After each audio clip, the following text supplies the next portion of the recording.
Bonjour mes très chers amis, nous sommes samedi et comme tous les samedis, eh bien, je fais une vidéo concernant l'Ukraine et son actualité.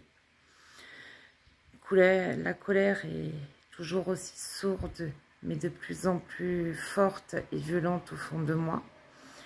Une guerre en chasse une autre et maintenant, nous ne parlons plus que de celle entre l'Iran et Israël et ce qui se passe au Moyen-Orient.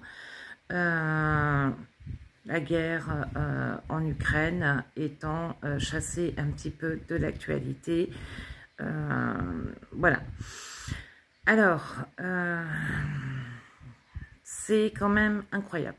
C'est incroyable que ce soit chassé de l'actualité parce que quoi qu'on en pense, ces deux guerres vont avoir un impact sur celle qui se passe donc en Ukraine, puisque nous savons que l'usine de pièces détachées de Shahed en Iran a été détruite par Israël. Donc pour l'Ukraine, c'est une bonne nouvelle, même si malheureusement, nous savons que la Corée du Nord et la Chine, même si on ne vous en parle pas, ont pris le relais depuis un petit moment aussi dans la fourniture des armes de guerre, voire même des Shahed. Sachant aussi qu'en Russie, l'entreprise qui reconstitue les Shahed, qui arrivent en fait en pièces détachées, a été également touchée. Cependant, cela n'a pas empêché Poutine de lancer ses bombes exclusivement sur des civils, que ce soit à Kiev ou à Odessa cette semaine, à Kharkiv, et bien d'autres communes aussi. Alors, là aussi, c'est l'hôpital qui se fout de la charité. Poutine qui dit à Trump, si vous voulez, je peux servir d'intermédiaire entre les États-Unis, Israël et l'Iran pour arrêter cette guerre. Et j'ai bien aimé quand même la réponse de notre ministre des Affaires étrangères française, qui a taclé Poutine en disant que avant de vouloir servir d'intermédiaire pour la guerre entre l'Iran et Israël, eh ben, il serait de bon ton qu'il arrête sa propre guerre en Ukraine. D'autre part, il faut savoir que Trump, qui ne veut pas faire la guerre, qui veut faire que des deals, se retrouve confronté au fait qu'il va certainement devoir apporter assistance à Israël, parce que Israël est en train de mener par le bout du nez, là aussi, Trump qui se dit être un homme fort et qui en fait se retrouve mené par le bout du nez, là aussi, par Benjamin Netanyahu. Et est-ce que les États-Unis vont taper en Iran? De facto, cela signifie que Trump a déclaré la guerre à l'Iran. Autre conséquence donc dans ce cas-là, c'est que Poutine va lui dire, tu me fiches taper avec la guerre en Ukraine, tu as toi-même ta propre guerre entre l'Iran et Israël, donc je ne me mêle pas de tes affaires, ne te mêle pas des miennes. L'intrication des événements dans le monde complexe dans lequel nous vivons est important. Je trouve dommage qu'on ne nous l'explique pas assez dans les médias. Les médias aussi qui sont confrontés à des fake news. On voit de plus en plus d'alertes, notamment cette semaine, il y a eu des alertes sur les réseaux sociaux de la part de l'armée française qui a jugé bon et a raison de mettre en avant ce qu'est la désinformation et les fake news.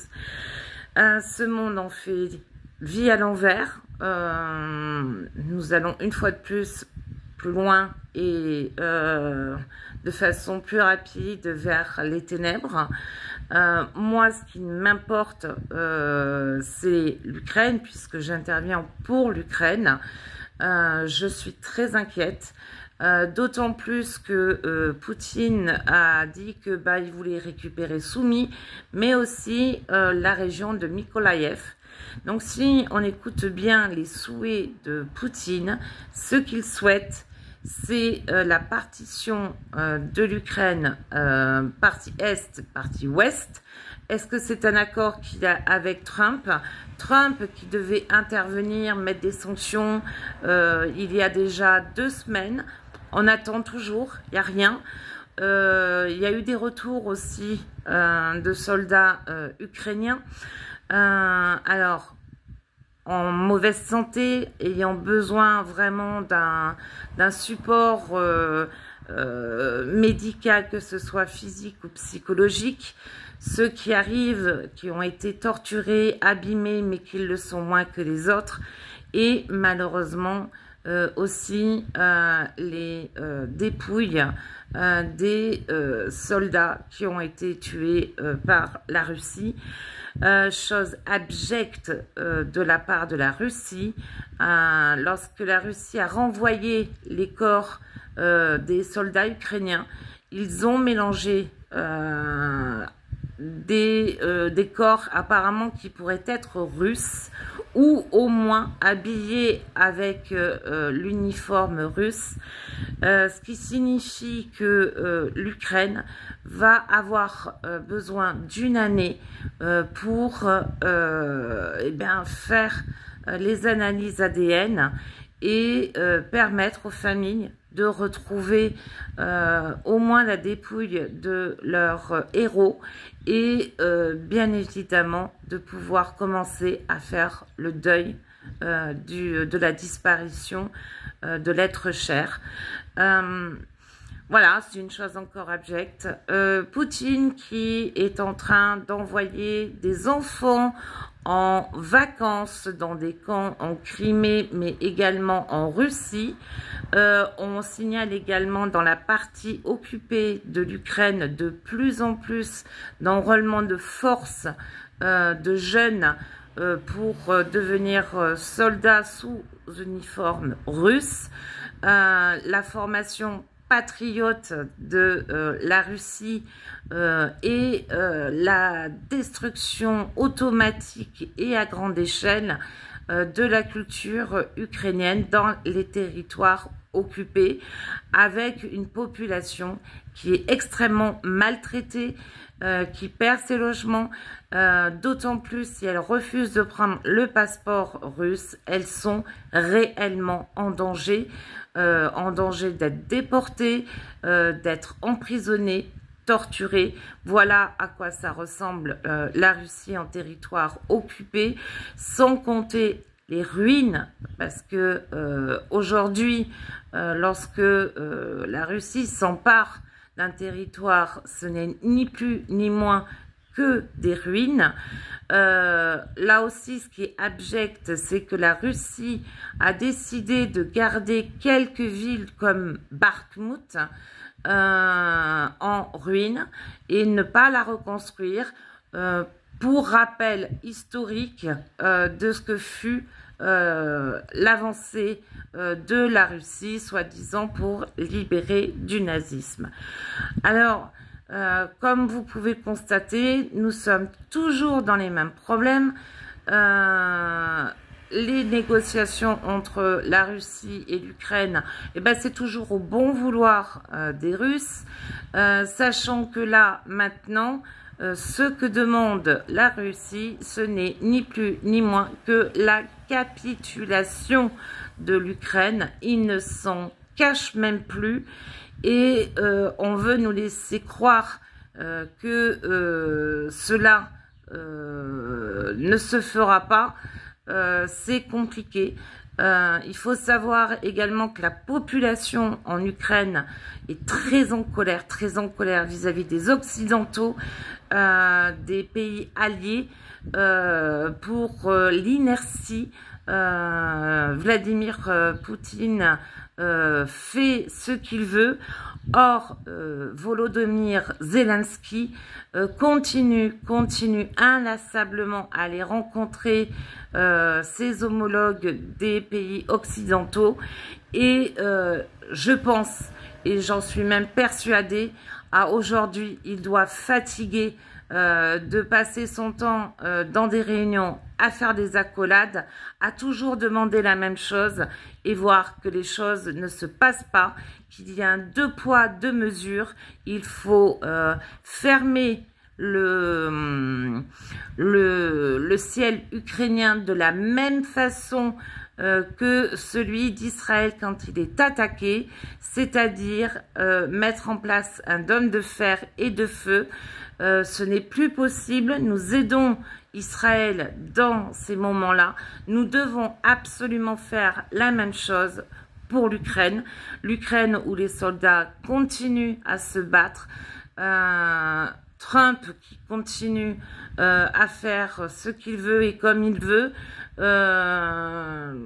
On a même réduit le G7 en temps parce que monsieur n'arrive pas à suivre et parce qu'en plus il en est parti d'un but en blanc pour sa guerre, et je dis bien sa guerre, Iran-Israël. Voilà, il faut penser à la population en Ukraine, il faut penser à ces populations qui aujourd'hui sont sous les bombardements, quels que soient les pays, et il faut faire en sorte que tout cela cesse. Ce n'est plus possible de vivre dans un monde où la guerre est un mode d'expression de nos dirigeants, des dirigeants dictateurs, de personnes narcissiques qui ne veulent qu'une chose, c'est leur pouvoir, montrer leur ego. Arrêtons également de propager les informations qui n'ont aucun sens. Allons vers l'essentiel. Faites attention à la désinformation. Il y en a de plus en plus. Il y a de plus en plus d'attaques également en France. Cette fameuse guerre hybride, guerre dont certains Français ne comprennent pas son importance. Et pourtant, nous sommes dans une forme de 3e guerre mondiale, que nous le voulions ou pas. Simplement, celle-ci est autrement. Donc, prenons garde à ce que nous disons, prenons garde aux vidéos qui sont publiées et rappelons-nous qu'en Europe, à 1500 km, 2000 km des frontières de l'Est de la France, un peuple se bat pour la liberté. Nous avons célébré et commémoré en France l'appel du 18 juin du général de Gaulle. Si nous n'avions pas eu un général de Gaulle en France, aujourd'hui nous parlerions probablement allemand et beaucoup d'entre vous, dont moi la première, ne serions plus là. Prenons conscience que nous avons eu des alliés qui se sont engagés et pour la liberté de la France et de l'Europe, sachant qu'il faut que nous fassions exactement la même chose, des actes, messieurs, mesdames, les dirigeants de ce monde, les paroles, les accolades, c'est terminé. Il faut passer dans les actes et protéger le ciel ukrainien des attaques russes. Slava Ukraini, Heroyam Slava.